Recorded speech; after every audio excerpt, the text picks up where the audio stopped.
السلام علیکم ورحمۃ اللہ وبرکاتہ۔ بسم اللہ الرحمن الرحیم۔ نحمد و نصلی علی رسولہ الکریم، اما بعد۔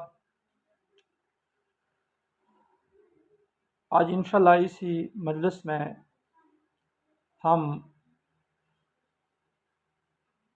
سفر المظفر جو اسلامی سال کا دوسرا مہینہ ہے، اس کے بارے میں کچھ تفصیل بیان کریں گے، اس کے کچھ احکام بیان کریں گے۔ تو آئیے جی، توجہ کے ساتھ سنیں، اللہ تعالیٰ جل جلالہ عمل کی توفیق نصیب فرمائیں۔ سب سے پہلے سفر المظفر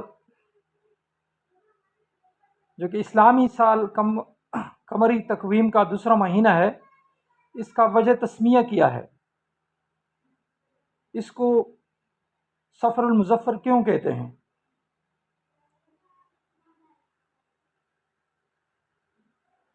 یہ مہینہ جو محرم الحرام کے بعد اور ربیع الاول سے پہلے آتا ہے، سفر عربی زبان کا لفظ ہے جس کے متعدد معنی بیان کیے گئے ہیں۔ مثلا نمبر 1، پیٹ کے کیڑے یا سانپ۔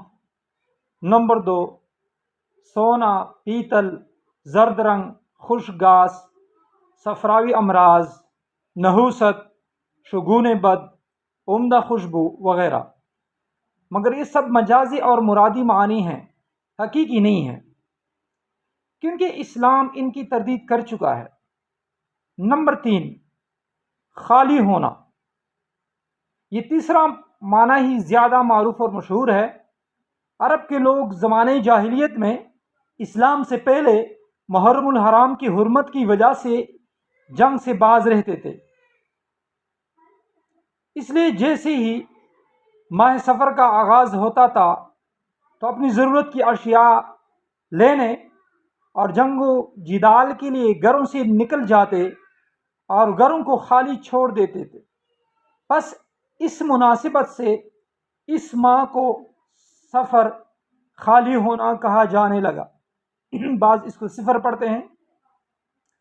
شریعت اسلامیہ میں اس مہینہ کو صفر اس لیے کہا جاتا ہے تاکہ یہ بھی محرم الحرام کی طرح معصیت اور گناہ سے خالی رہے۔ تاج العروس لزبیدی، اس طرح اشیۃ اللمعاد لعبد الحق الدہلوی وغیرہ کتابوں نے ان کے بارے میں لکھا ہے۔ ماہ سفر کے فضائل و اعمال۔ اس مہینے کی فضیلت یا مخصوص اعمال کی کوئی حدیث نظر سے تو نہیں گزری۔ اس مہینہ میں معمول کی عبادت ہے، یعنی جو ہم دوسرے مہینوں میں عبادت کرتے ہیں اسی انداز میں، اسی طرح معمول کی عبادت ہے۔ البتہ اس ماہ سے منسوب باطل نظریات و توہمات سے دور رہنے کا حکم فرمایا گیا ہے۔ سفر کے ساتھ لفظ المظفر یا لفظ الخیر کا اضافہ کیوں ہے؟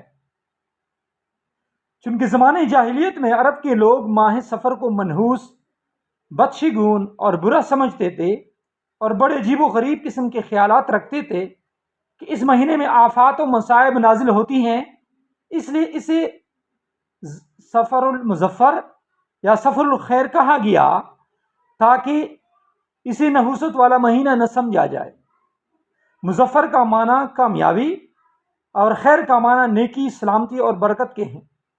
یہ دونوں الفاظ اس سفر کے ساتھ لگائے گئے تاکہ جو سوچ اور فکر زمانے جاہلیت سے آ رہی ہے وہ ختم ہو جائے اور لوگوں کی سوچ، فکر، عقیدہ صحیح ہو جائے۔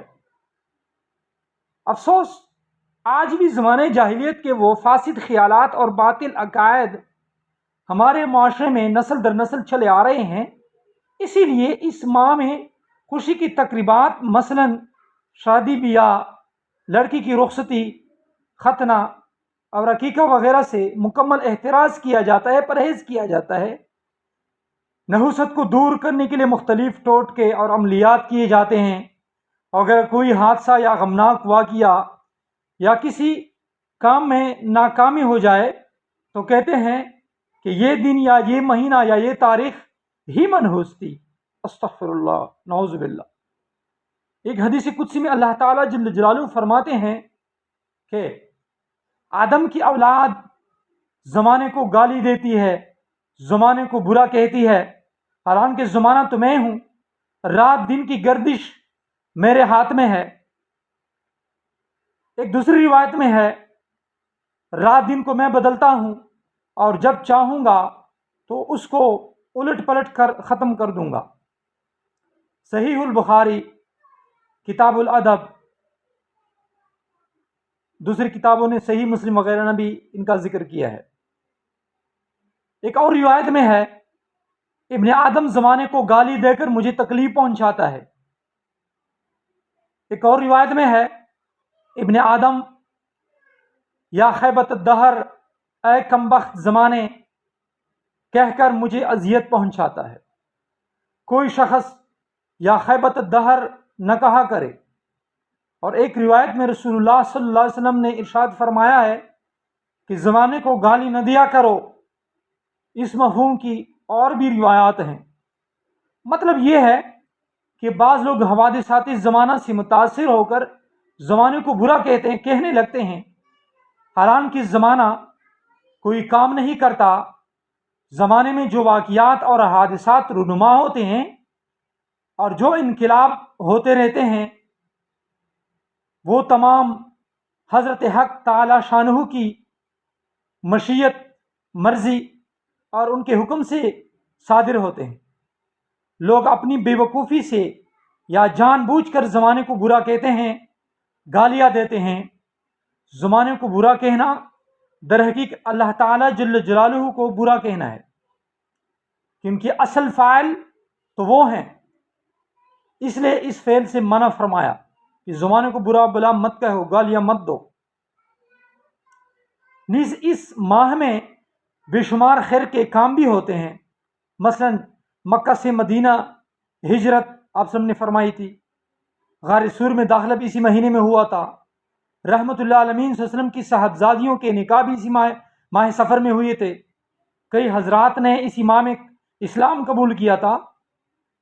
تو ان خیر کے کاموں کا ہونا اسی بات کی علامت اور واضح نشانی ہے کہ یہ مہینہ نحوست اور بے برکتی اور ناکامی کا نہیں بلکہ خیر کا مہینہ ہے۔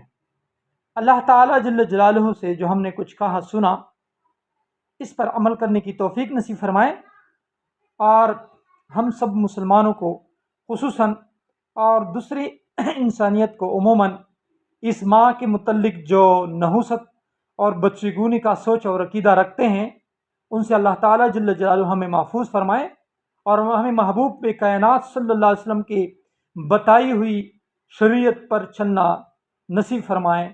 وآخر دعوانا ان الحمد للہ رب العالمین۔